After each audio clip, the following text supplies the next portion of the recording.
ओम नमः शिवाय। आज सोमवार के दिन सुनिए सोमवार व्रत कथा। सोमवार का दिन भगवान शिव को समर्पित है। आज के दिन भगवान शिव की पूजा आराधना करने से भगवान शिव और माता पार्वती की कृपा प्राप्त होती है। सोमवार के दिन व्रत पूजन करना चाहिए और व्रत कथा सुनना चाहिए। तो चलिए सुनते हैं सोमवार व्रत कथा। कथा शुरू करने से पहले कमेंट बॉक्स में लिखें हर हर महादेव। प्राचीन समय की बात है। एक नगर में एक बहुत ही धनवान साहूकार रहता था, जिसके घर धन्य धान्य की कोई कमी नहीं थी। परंतु उसको एक दुख था कि उसका कोई पुत्र नहीं था। वह इसी चिंता में रात दिन रहता था। वह पुत्र कामना के लिए प्रतिदिन सोमवार को शिव जी का व्रत और पूजा किया करता था तथा संध्या काल को शिव मंदिर में जाकर शिवलिंग के सामने दीपक जलाया करता था। उसकी इस भक्ति भाव को देखकर एक समय श्री पार्वती जी ने शिव जी से कहा कि हे प्रभु, यह साहूकार आपका बहुत ही अनन्य भक्त है और सदैव आपका व्रत और पूजन बड़ी ही श्रद्धा के साथ करता है।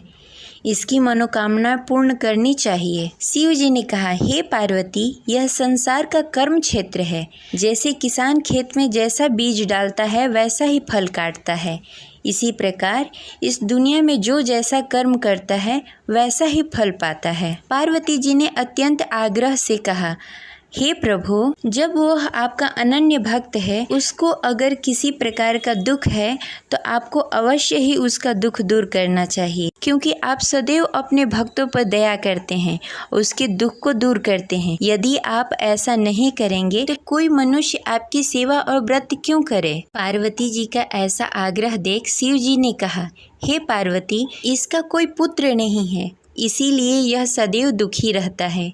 इसके भाग्य में पुत्र न होने पर भी मैं इसको पुत्र प्राप्ति का वर देता हूँ, परंतु यह पुत्र केवल 16 वर्षों तक ही जीवित रहेगा। इसके पश्चात मृत्यु को प्राप्त हो जाएगा। इससे अधिक मैं और कुछ नहीं कर सकता। ये सभी बातें साहूकार सुन रहा था। इससे उसको न कोई प्रसन्नता हुई और न ही कोई दुख हुआ। वह पहले जैसा ही शिव जी का व्रत और पूजन करता रहा। कुछ काल व्यतीत होने के पश्चात साहूकार की पत्नी गर्भवती हुई और 10वें महीने उसने पुत्र को जन्म दिया। साहूकार के घर में बहुत ही खुशी मनाई गई, परंतु साहूकार उसके 16 साल की आयु जानकर कुछ अधिक प्रसन्न नहीं हुआ। यह बातें उसके घर वालों को मालूम नहीं था। विद्वान पंडितों ने उसका पुत्र का नाम अमर रखा। जब अमर 12 वर्ष का हुआ तो उसे शिक्षा प्राप्त करने के लिए काशी भेजने का निश्चय हुआ। व्यापारी ने अमर के मामा को बुलाया और कहा कि अमर को शिक्षा प्राप्त करने के लिए काशी छोड़ आओ। अमर अपने मामा के साथ शिक्षा प्राप्त करने के लिए चला गया। रास्ते में जहां अमर और उसके मामा विश्राम करने के लिए ठहरते, वहीं यज्ञ करते और ब्राह्मणों को भोजन कराते। लंबी यात्रा के बाद अमर और उसके मामा एक नगर में पहुंचे। उस नगर में राजा की कन्या के विवाह की खुशी में सभी नगर को सजाया गया था। निश्चित समय पे बारात आ गई, लेकिन वर का पिता अपने बेटे की एक आंख से काने होने के कारण बहुत चिंतित था। उसी इस बात का भय सता रहा था कि राजा को इस बात का पता न चले, कहीं वह विवाह से इनकार न कर दे, इससे उसकी बदनामी होगी। वर के पिता ने अमर को देखा। उसके मस्तिष्क में एक विचार आया। उसने सोचा, क्यों न इस लड़के को दूल्हा बनाकर राजकुमारी से विवाह करा दूं। विवाह के बाद उसको धन देकर विदा कर दूंगा और राजकुमारी को अपने नगर ले जाऊंगा। वर के पिता ने इसी संबंध में अमर और उसके मामा से बातें। अमर के मामा ने धन मिलने के लालच में वर के पिता की बातें मान ली। अमर को दूल्हे का वस्त्र पहनाकर राजकुमारी चंद्रिका से विवाह करा दिया। राजा ने बहुत सारा धन देकर राजकुमारी को विदा किया। अमर जब लौट रहा था तो सच नहीं छिपा सका और उसने राजकुमारी की ओढ़नी पर लिख दिया, राजकुमारी चंद्रिका, आपका विवाह मेरे साथ हुआ है। मैं काशी शिक्षा प्राप्त करने के लिए जा रहा हूँ। अब तुम्हें जिस नवयुवक की पत्नी बनना पड़ेगा वह काना है। जब राजकुमारी ने अपनी ओढ़नी पर लिखा हुआ पढ़ा तो उसके काने लड़के के साथ जाने से इनकार कर दिया। राजा ने सब बातें जानकर राजकुमारी को महल में रख लिया और उधर अमर अपने मामा के साथ काशी पहुँच गया। अमर ने गुरुकुल में पढ़ना शुरू कर दिया। जब अमर की आयु 16 वर्ष पूरी हो गई, उसने एक यज्ञ किया। यज्ञ की समाप्ति पर ब्राह्मणों को भोजन कराया और सभी को अन्न और वस्त्र दान किए।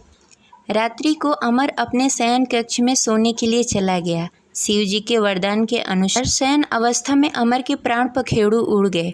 सूर्योदय पर मामा अमर को मृत देखकर रोने लगे। आसपास के लोग भी एकत्र होकर दुख प्रकट करने लगे। मामा के रोने विलापने का स्वर समीप से गुजरते हुए भगवान शिव और माता पार्वती ने सुन लिया। पार्वती जी ने शिव जी से कहा, मुझे इसके रोने का स्वर सहन नहीं हो रहा है, आप इस व्यक्ति के कष्ट अवश्य दूर करें।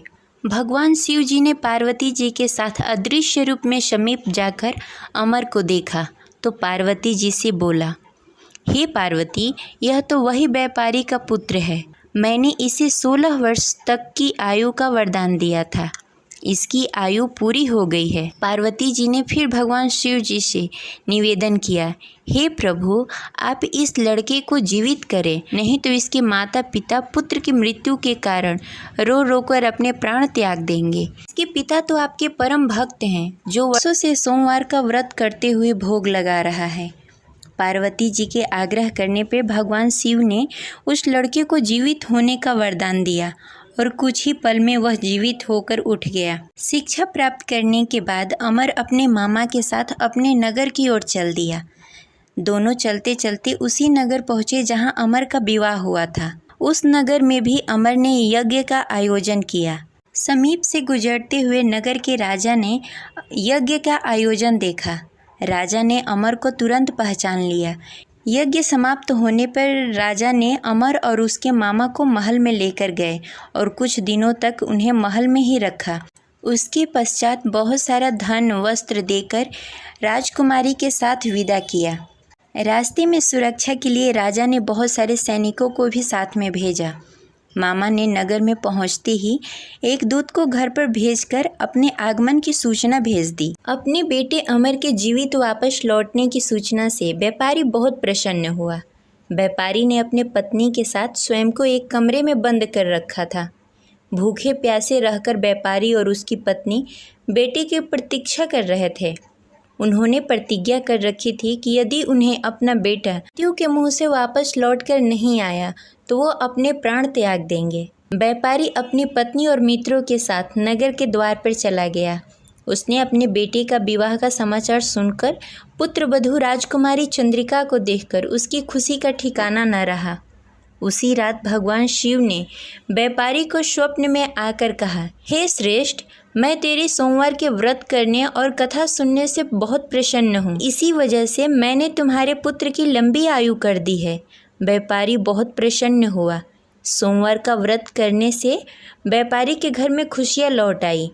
शास्त्रों में लिखा है कि जो भी स्त्री या पुरुष सोमवार का विधि विधान से व्रत करते हैं और कथा सुनते हैं, उनकी सभी इच्छाएं पूरी होती है। आशा करते हैं यह कथा आपको अच्छी लगी होगी। तो इस वीडियो को लाइक करें और ज़्यादा से ज़्यादा लोगों को शेयर करें। अगर आप इस चैनल पर नए हैं तो इसे सब्सक्राइब कर लें और बेल आइकन को भी प्रेस कर लें। मिलते हैं अगली वीडियो में, तब तक के लिए हर हर महादेव।